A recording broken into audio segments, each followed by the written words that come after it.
তোমরা সবাই কেমন আছো? আশা করি তোমরা সবাই ভালো আছো। আমিও আলহামদুলিল্লাহ ভালো আছি। নবম শ্রেণীর ডিজিটাল প্রযুক্তির শিক্ষণ অভিজ্ঞতা 4 সমস্যার সমাধানে প্রোগ্রামিং ধারাবাহিক ক্লাসে সবাইকে স্বাগতম। গত পর্বে আমরা 105 পৃষ্ঠা পর্যন্ত সমাধান দেখেছি। এই পর্বে আমরা 106 পৃষ্ঠা থেকে শুরু করব। তো তোমাদের পাঠ্য বই 106 নম্বর পৃষ্ঠাতে গিয়ে দেখো, এখানে লেখা আছে লেটস গো বাটনে ক্লিক করলে নিচের মতো উইন্ডো আসবে। অর্থাৎ আমরা যখন ধ্বনি সফটওয়্যারটা ওপেন করব তখন আমাদের এরকম একটা উইন্ডো আসবে। এই উইন্ডোটা সম্পর্কে কিছু ধারণা দেওয়া আছে। তো এইখানে তোমাদের পাঠ্য বইতে লেখা আছে, দেখো এই উইন্ডোতে থাকা গুরুত্বপূর্ণ কয়েকটা অংশ বুঝে নেই। অর্থাৎ এই উইন্ডোতে অনেকগুলো অপশন আছে। এতগুলো অপশন আমাদের আপাতত জানার প্রয়োজন নেই। আমরা সফটওয়্যার ব্যবহার করতে করতে সবগুলা সম্পর্কে ধারণা পেয়ে যাব। তো এইখানে কয়েকটা অপশন আছে, যে কয়েকটা অপশন আমাকে অবশ্যই এই কয়েকটা অপশন সম্পর্কে ধারণা থাকতে হবে। তো প্রথম দেখো, আমার কার্সরটার দিকে ফলো করো। এইখানে যে আইকনটা দেওয়া আছে, এই আইকনটা তীর চিহ্ন দিয়ে লেখা আছে আউটপুট দেখতে রান বাটনে ক্লিক করব। অর্থাৎ এই বাটনটার নাম হচ্ছে রান বাটন।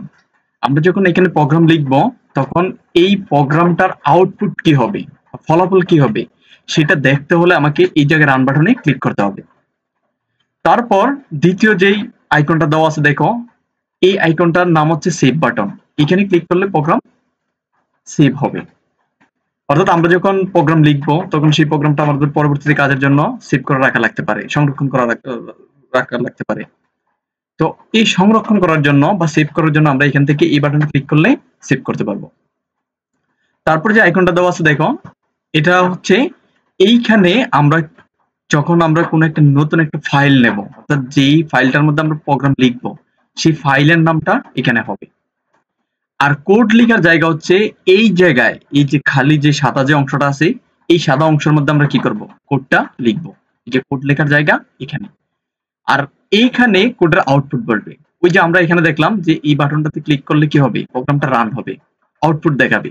সেই আউটপুটটা এই অংশে দেখাবে। তো এটা আমরা প্র্যাকটিক্যালি একটু দেখি। প্র্যাকটিক্যালি যখন আমরা যাব, এই ধ্বনি সফটওয়্যারে গেলাম, যাওয়ার পর দেখো আমাদের এখানে উইন্ডো আসছে।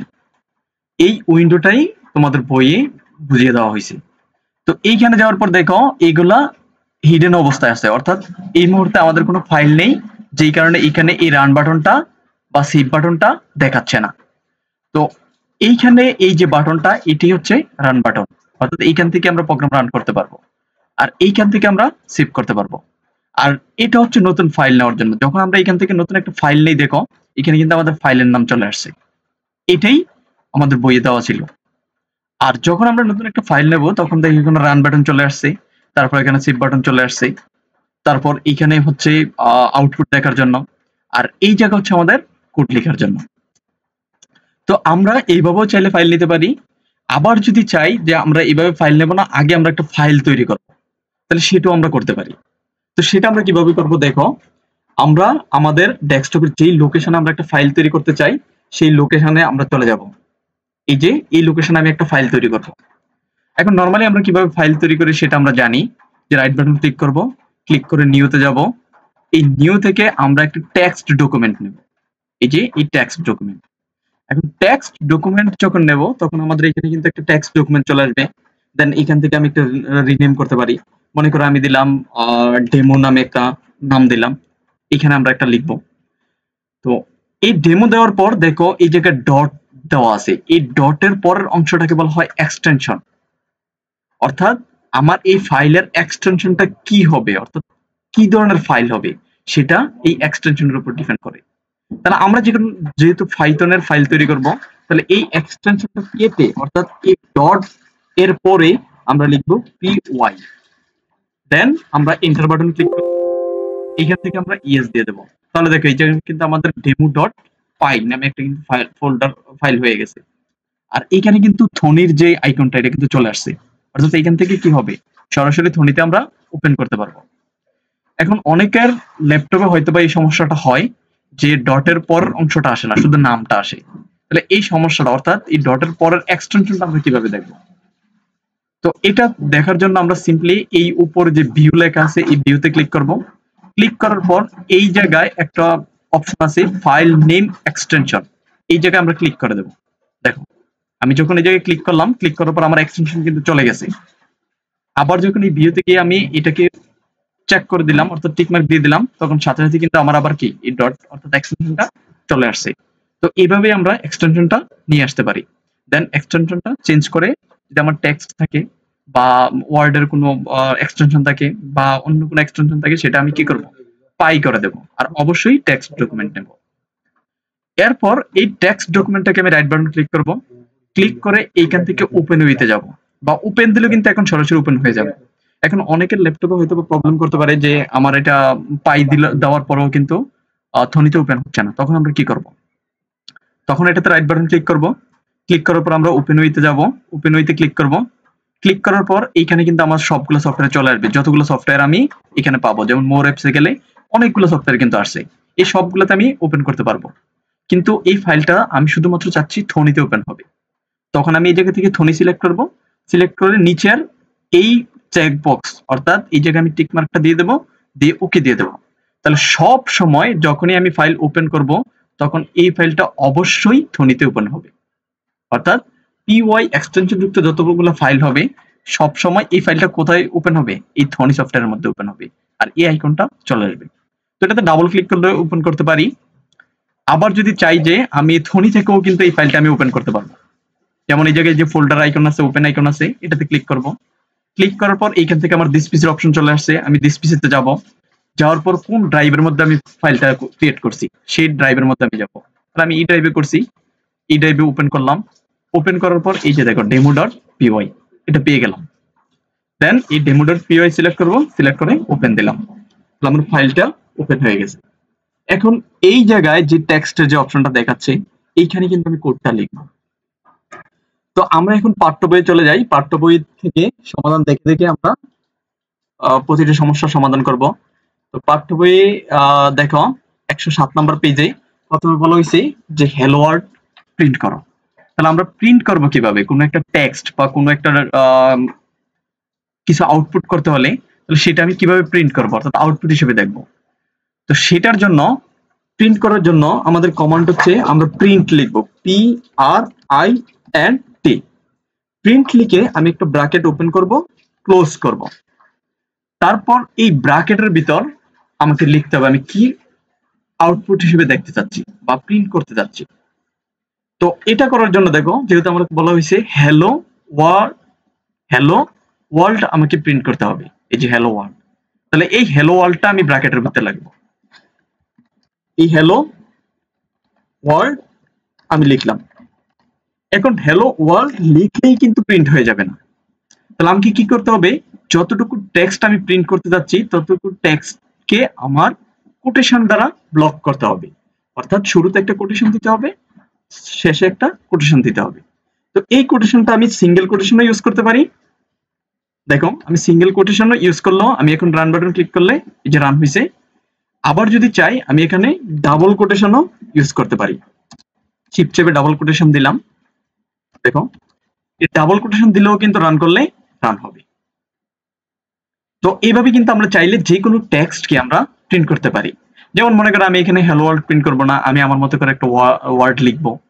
মনে করো আমি আমার নামে প্রিন্ট করতে চাচ্ছি। যেমন মনে করো আমি এখানে লিখলাম, একটা নাম লিখলাম, যে এই নামটা আমি কি করতে চাচ্ছি, প্রিন্ট করতে চাচ্ছি। তাহলে এই কোটেশনের মধ্যে আমি নাম লিখলাম। লিখার পর এখন এই জায়গা থেকে রান বাটন ক্লিক করি। ক্লিক করার পর দেখো যেটা আমি কোটেশনের মধ্যে লিখছি সেটাই কিন্তু আমার এখানে প্রিন্ট করছে। তো এইভাবে আমরা চাইলে যে কোনো কিছু আউটপুট হিসেবে দেখতে পারি। তো আমরা এখন আমাদের পাঠ্য বইয়ে চলে যাই। প্রথমে দেখা বলা হয়েছে হ্যালো ওয়ার্ল্ড প্রিন্ট করতে। তাহলে আমরা কিন্তু হ্যালো ওয়ার্ল্ড প্রিন্ট কিভাবে করে সেটা আমরা দেখে গেলাম। অর্থাৎ যে কোনো লেখা, যে কোনো টেক্সট কিভাবে প্রিন্ট করতে হয় সেটা কিন্তু আমরা দেখলাম। এখন এই ফাইলটা কিভাবে সেভ করব সেটা আমরা দেখি। তো সেভ করার জন্য বলছি এইখানে ক্লিক করলে কিন্তু সেভ হবে, যেহেতু আমার এটা আগেই সেভ ছিল এই কারণে কিন্তু এটা আমার এখানে সেভ আসে নাই। তো আমরা এখান থেকে নতুন একটা ফাইল নেই, এই যে নিউ একটা ফাইল নিলাম। নেওয়ার পর এখন এই জায়গায় আমি লিখি প্রিন্ট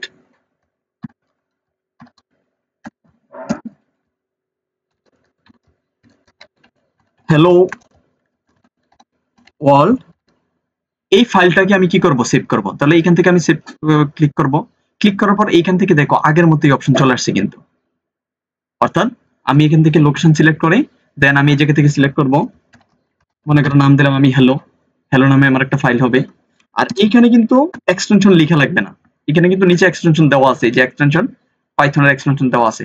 সো আমাকে জাস্ট হ্যালো লিখে, অর্থাৎ কি আমি ফাইলটা সেভ করতে যাচ্ছি সেটা লিখে আমি এখান থেকে সেভ দেবো। তাহলে আমার দেখে যে এখানে কিন্তু hello.py চলে আসছে, অর্থাৎ এটা আমার সেভ হয়ে গেছে। এখন রান দিলেই রান হবে। তো এভাবেই আমরা চাইলে যে কোনো ফাইল তৈরি করতে পারি পাইথনের, করে সেটা আমরা কি করতে পারি, রান করতে পারি, যে কোনো কিছু আমরা লিখতে পারবো। তো এইখান থেকে আমাদের কিছু সমস্যা দেওয়া আছে, এগুলো আমাদেরকে নিজেদের প্র্যাকটিস করতে বলা হয়েছে। তো প্রথমে দেখো আমরা এখান থেকে দেখি পাঠ্য বইয়ের কত পেজে, 108 নম্বর পেজে দেখো দেওয়া আছে যা টেক্সট প্রদর্শন করব। অর্থাৎ এইখান থেকে কতগুলো সমস্যা দেওয়া আছে, এই টেক্সট গুলো আমাদেরকে প্রদর্শন করতে হবে, আউটপুটে দেখতে হবে। তো প্রথমে দেওয়া আছে তোমার নিজের নাম ইংরেজিতে এবং বাংলায় লিখে প্রিন্ট করো। তো প্রথমে আমরা কি করব, এখান থেকে সেম ভাবে আমরা শুরু থেকে শুরু করি। তাহলে আমরা জানি কি, যদি কোনো কিছু আউটপুট হিসেবে দেখতে হয় বা প্রিন্ট করতে হয় তাহলে সেটার জন্য কমান্ড হচ্ছে প্রিন্ট। প্রিন্ট লিখলাম, লেখার পর আমি ব্লক করে দিলাম প্রথম বন্ধনী দ্বারা, অবশ্যই সেটা প্রথম বন্ধনী হইতে হবে। এই প্রথম বন্ধনীর ভিতরে আমি কার্সরটা এনে দেন আমি এই জায়গা থেকে ডাবল কোটেশন হয় বা সিঙ্গেল কোটেশন যে কোনো একটা দ্বারা আমি ওপেন করলাম এবং শেষ করে দিলাম। এই কোটেশনের মধ্যে আমি প্রথমে আমার নাম লিখলাম, মনে করো আমার নাম আমি লিখলাম, এটা আমি লিখলাম। লেখার পর এইখান থেকে আমি রান বাটনে ক্লিক করলাম, তাহলে দেখো আমার নামটা কিন্তু প্রিন্ট হয়ে গেছে। তারপর আমি এই জায়গা থেকে মনে করো আমি এখানে ব্র্যাকেটে আমি আবার বাংলা নামটা লিখবো, তাহলে আমি আবার ব্র্যাকেট ওপেন করলাম।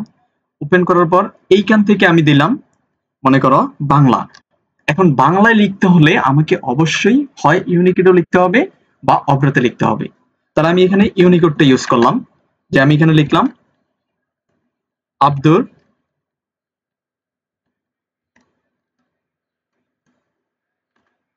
আব্দুর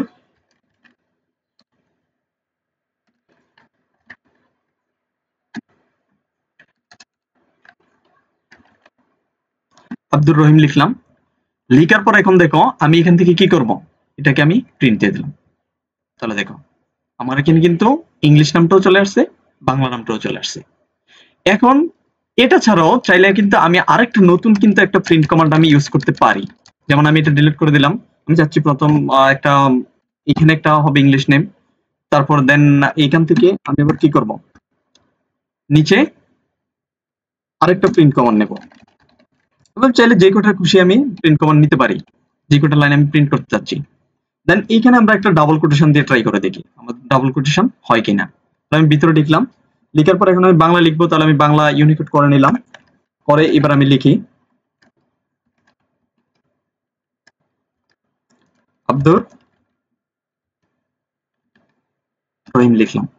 এখন এই দুইটা নাম আমি যখন রান বাটনে ক্লিক করব তখন দেখো উপরে আব্দুর রহিম, নিচে আব্দুর রহিম নামটা কিন্তু শো হয়েছে। উপরেরটা ইংলিশ আর নিচেরটা হচ্ছে বাংলা। তাহলে আমার বইয়ের পাঠ্য বইয়ের যে প্রথম যে সমস্যাটার কথা বলা হয়েছে, তোমার নিজের নাম ইংরেজিতে এবং বাংলায় লিখে প্রিন্ট করো, তাহলে এটা কিন্তু আমার সমাধান হয়ে গেছে। তো পরেরটা তোমরা একটু ট্রাই করো, আমার এই ভিডিওটা পজ করে তোমরা ট্রাই করতে পারো। তো ট্রাই করে দেখো তোমাদের হচ্ছে কিনা। তো আশা করি সবাই এখন পারবে। তারপর এক এক করে আমি সবগুলোর প্রবলেম তোমাদেরকে সলিউশন করে দিচ্ছি। তো পরেরটাতে বলা হয়েছে আই লাভ বাংলাদেশ, এটা আমাকে প্রিন্ট করতে হবে।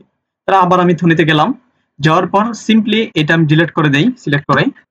এখন আমার কিন্তু কিছু করা লাগবে না, জাস্ট এই যে টেক্সটটা আছে এই টেক্সটটা আমি সিলেক্ট করে আই আই লাভ বাংলাদেশ আমি লিখে দিলাম, বাংলাদেশ লিখলাম। তাহলে এখন আমি যখন রান বাটনে ক্লিক করব তখন দেখো এখানে কিন্তু আমার টেক্সটটা কি হয়ে গেছে, আই লাভ বাংলাদেশ শো করতেছে। অর্থাৎ এই কোটেশনের মধ্যে আমি যা লিখবো সেটাই আমার এখানে শো হবে। তো এটার জন্য আমরা পরবর্তী সমস্যাটা দেখি। পরবর্তী কি টেক্সট প্রদর্শন করতে বলা হয়েছে, তারপর বলা হয়েছে আমি নবম শ্রেণীতে পড়ি। তাহলে এটাও আমরা সেম ভাবেই করব। কি করব, ধ্বনিতে যাব, গিয়ে এই কোটেশনের মধ্যে আমি লিখবো আমি নবম শ্রেণীতে পড়ি। তো এটার জন্য আমি এখান থেকে টেক্সটটা কপি করে নিতে পারি, কপি করে নিলেও কিন্তু হয়ে যাচ্ছে। তোমরা নিজেরা সবাই লিখবা। আচ্ছা, এটা ভেঙে গেছে, তাহলে আমি লিখে ফেলি।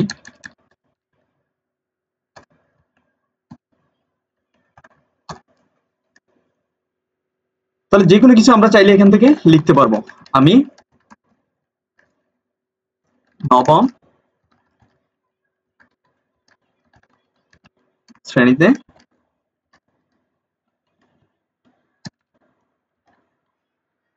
পড়ি। তো এটা আমি এখানে লিখলাম, লিখে যখন রান বাটনে ক্লিক করবো তখন দেখো আমার এখানে কিন্তু শো হচ্ছে কি আমি নবম শ্রেণীতে পড়ি। তো পরেরটা তো সেম, পরেরটা বলা হয়েছে কি প্রোগ্রামিং শিখতে ভারী মজা। তো এটাও চাইলে আমরা এখানে ধ্বনিতে লিখে আমরা আউটপুট করতে পারি।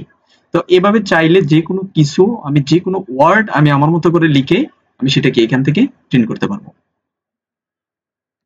তো এটা দেখলাম আমরা কিভাবে একটা টেক্সট বা যে কোনো কিছু প্রিন্ট করতে হয়। তাহলে আমরা আমাদের পাঠ্য বইয়ে যাই, এইখান থেকে প্রোগ্রামিং শিখতে ভারী মজা এই লেখাটাকে আমরা নেই, নিয়ে এইখানে আমি লিখি। অবশ্যই তোমাদেরকে ইউনিকোডে লিখতে হবে, বাংলা যদি লিখতে হয় তাহলে সেটা অবশ্যই তোমাকে ইংরেজিতে লিখতে হবে।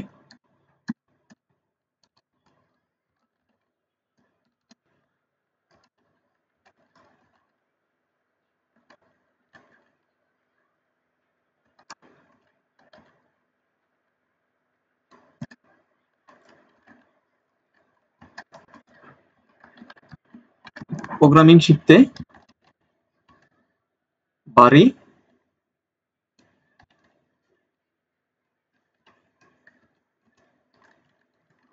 ভারী মজা লিখলাম। লিখার পর এখন এখান থেকে আমি রান বাটন ক্লিক করলাম, তাহলে দেখো এখান থেকে আমার আউটপুটে চলে আসছে কি প্রোগ্রামিং শিখতে ভারী মজা। তো এভাবে আমরা চাইলে যে কোনো কিছু আমি আমার মতো করে যে কোনো টেক্সট আমি এখানে লিখে কি আমি চাইলে আউটপুট হিসেবে দেখতে পারি। তো আমরা দেখলাম এখন যে কিভাবে যে কোনো টেক্সট আমি প্রদর্শন করতে পারি। আর এই প্রসেসটা কিন্তু খুব ইজি। দেখো এখানে প্রিন্ট লিখবা, লিখে ব্র্যাকেট ওপেন করবা ক্লোজ করবা, সেই ব্র্যাকেটের মধ্যে তুমি সিঙ্গেল কোটেশন ইউজ করতে পারো, আবার ডাবল কোটেশন ইউজ করতে পারো। দেখো আমার লেখার শুরুতে একটা কোটেশন আছে, শেষে একটা কোটেশন আছে। এইভাবে করে এই কোটেশনের মধ্যে যা লিখবো সেটাই কিন্তু আমার এখানে প্রিন্ট হয়ে যাবে। তো এইখানে আরেকটা জিনিস হচ্ছে আমরা যখন অনেক কিছু লিখি, যেমন মনে করো আমি এই শিখতে বা একটা টেক্সট লিখি, মনে করো আই আই লাভ বাংলাদেশ আমি লিখলাম। এখন আমি চাচ্ছি এই লাভের মধ্যে একটা কোটেশন হবে। তাহলে এখন দেখো আমি এইখানে কিন্তু সিঙ্গেল কোটেশন ইউজ করছি। তাহলে এইখানে যদি আমি আবার সিঙ্গেল কোটেশন ইউজ করি, তাহলে দেখো আমার এখানে যখন আমি রান বাটন ক্লিক করবো তখন সেটা কিন্তু আউটপুট আসবে না, এরর দেখাচ্ছে।